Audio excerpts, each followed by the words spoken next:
Hello guys, എൻ്റെ പുതിയൊരു വീഡിയോയിലേക്ക് എല്ലാവർക്കും സ്വാഗതം. ഇന്ന് നമ്മൾ കാണാൻ പോകുന്നത് പല തരത്തിലുള്ള നെറ്റിപ്പട്ടങ്ങളും അതുപോലെ തന്നെ നെറ്റിപ്പട്ടങ്ങൾ എങ്ങനെയാണ് നമുക്ക് ഉണ്ടാക്കാവുന്ന കാര്യങ്ങളാണ് നമ്മൾ ഡീറ്റെയിൽ ആയിട്ട് പറയുന്നത്. പണ്ട് കാലത്ത് നമ്മൾ ഉത്സവ സമയത്ത് അല്ല ഉത്സവത്തിന് അല്ലെ ഗജവീരന്മാരുടെ ഭംഗിക്കും അവരുടെ തലയെടുപ്പിനും വേണ്ടിയിട്ട് മാത്രമായിരുന്നു നമ്മൾ നെറ്റിപ്പട്ടങ്ങൾ ഉപയോഗിച്ചുകൊണ്ടിരുന്നത്. എന്നാൽ ഇന്ന് നമ്മുടെ വീടിൻ്റെ ഭംഗിക്കും അതുപോലെ തന്നെ ഓഫീസുകളുടെ പ്രൗഢി കൂട്ടാനും നമ്മളിന്ന് വളരെയധികം ട്രഡീഷണൽ ആയിട്ടുള്ള ഒരു വസ്തുക്കളിൽ നമ്മൾ ഏറ്റവും കൂടുതൽ അട്രാക്ഷൻ കണ്ടുവരുന്ന ഒരു സംഭവമാണ് നെറ്റിപ്പട്ടം. ഈ നെറ്റിപ്പട്ടങ്ങൾ ഇന്ന് ഒരു വൻ വരുമാന മാർഗമായിട്ടും മാറിയിട്ടുണ്ട്. അതിൻ്റെ കുറച്ച് ഡീറ്റെയിൽസും കാര്യങ്ങളൊക്കെ നമുക്ക് കാണാം. ഇതെങ്ങനെയാണ് ഉണ്ടാക്കുന്നതെന്നും അതുപോലെ തന്നെ ഇതിനകത്തെ ഓരോരോ ഡിസൈനുകൾ എന്തിനെ ഇൻഡിക്കേറ്റ് ചെയ്യുന്നതെന്നും നമുക്ക് കാണാം.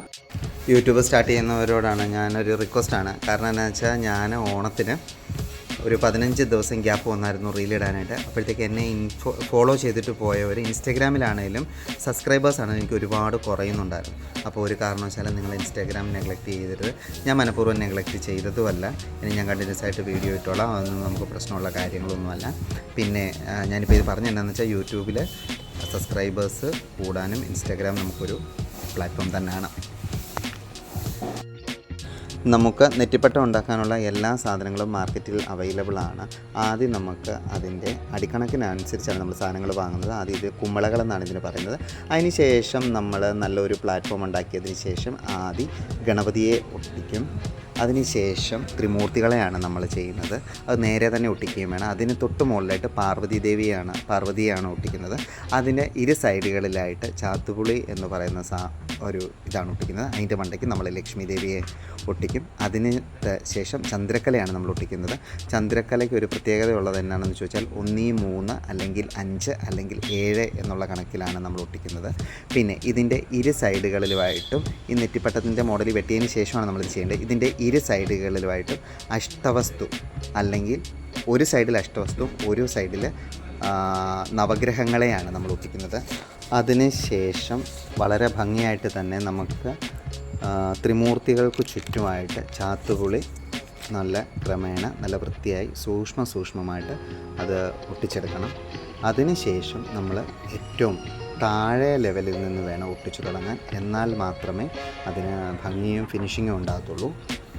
നമുക്കത് കാണാം. താഴെ നിന്ന് ഒട്ടിച്ച് തുടങ്ങുക. താഴെ നിന്ന് ഒട്ടിച്ച് മുകളിലോട്ട് പോയി അത് വളരെ ഭംഗിയുള്ള ഒരു നെറ്റിപ്പട്ടമായി മാറും.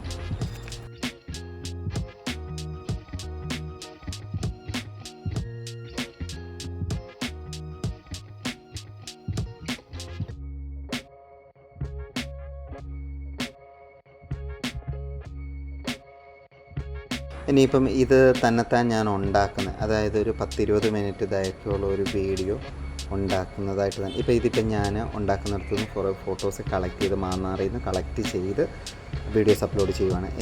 എനിക്ക് തന്നെത്താൻ ഉണ്ടാക്കണമെന്നൊരു വലിയൊരു ആഗ്രഹമുണ്ട്. അത് ഞാൻ ചെയ്യുമ്പോൾ ഇതിൻ്റെ ഫുൾ വീഡിയോ, ഇതിൻ്റെ സൈഡും കാര്യങ്ങളൊക്കെ എങ്ങനെയാണ്, ഫിനിഷിങ്ങും കാര്യങ്ങളൊക്കെ എങ്ങനെയാണെന്ന് നമുക്ക് ആ വീഡിയോയിൽ ഞാൻ ഡീറ്റെയിൽ ആയിട്ട് പറയാം. പിന്നെ എൻ്റെ വീഡിയോസ് എല്ലാം വാച്ച് ചെയ്യുന്നതിന് ഞാൻ വളരെയധികം നന്ദി എല്ലാവരോടും പറയുന്നു. നമ്മൾ നന്ദി പറഞ്ഞ് നിങ്ങളെ ഞാൻ ചെറുതാക്കുകയല്ല, എന്നാലും ഞാൻ പറയുന്നേ ഉള്ളൂ. എനിവേ, നല്ലൊരു വീഡിയോയിൽ നമുക്ക് വീണ്ടും കാണാം. അതുവരേക്കും എല്ലാവർക്കും ബായ്.